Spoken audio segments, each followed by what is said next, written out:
मुख्लं जालांबाय बिथांमोननि थैजोंनो बिथांमोना बुंदोंमोन बिसि बिटिसि आरो बिटिआर गोरोबथा जालांबाय नाथाय बिथांमोननि मुख्लंनि जिउमाखौ जोङो जेब्लायबो मान होनांगोन बे बाथ्राखौ बुङो नाथाय दिनैसिमबो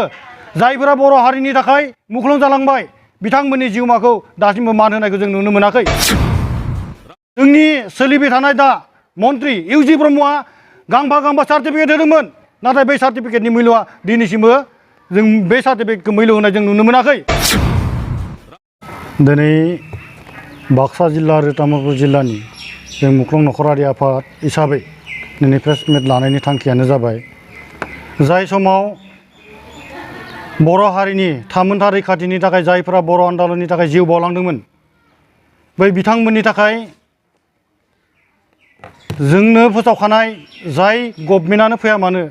बिथांमोना बै मुख्लं नखरफोरनो 5 लाख अनसुंथाइ होनानै बिनि नखरखौ नायफिनगोन होननानै बुंनाय लेखा नाथाय जोंनो 5 लाख अनसुंथाइखौ जों दिनैसिमबो मोनफुंनो हायाखै बिनि थाखायनो नैबे दिनैनि दिनाव जोङो बाक्सा जिल्ला आरो तामुलपुर जिल्ला मुख्लं नखरारि आफादा बे प्रेसखौ लानो गोनां जादों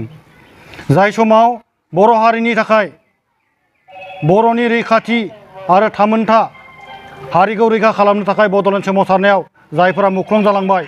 बिथांमोननि थैजोंनो बिथांमोना बुंदोंमोन बिसि बिटिसि आरो बिटिआर गोरोबथा जालांबाय नाथाय बिथांमोननि मुख्लंनि जिउमाखौ जोङो जेब्लायबो मान होनांगोन होननानै बिथांमोना मोनफ्रोमबो सम फैयोब्ला इलेक्सन सम फैयोब्ला बिथांमोना बेफोरबायदि बाथ्राखौ बुङो नाथाय दिनैसिमबो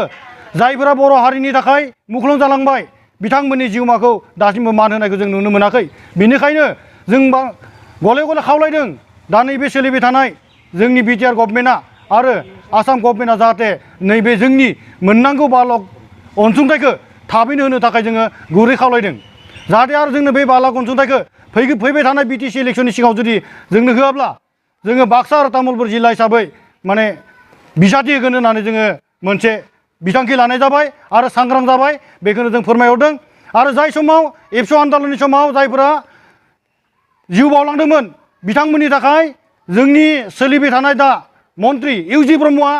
गांफा सार्टिफिकेट होदोंमोन नाथाय बे सार्टिफिकेटनि मुल्यआ दिनैसिमबो जों बे सार्टिफिकेटखौ मुल्य होनाय जों नुनो मोनाखै बेनिखायनो जों खावलायदों जायफोरा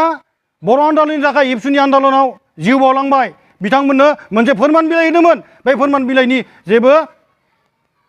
अनसुंथाइ मोनाखै बिनि थाखायनो जों बारंबार खावलायदों जाहाथे दा सोलिबाय थानाय गभर्नमेन्टआ फैबाय थानाय बिटिसि इलेक्सननि आगोलनो जाहाथे जोंनो बै बर' आन्दलनाव सोमावसारनाय जायफोरा मुख्लं जालांबाय बिथांमोननि 5 लाख अनसुंथाइखौ थाबैनो होनो थाखाय जोङो गुरै खावलायदों।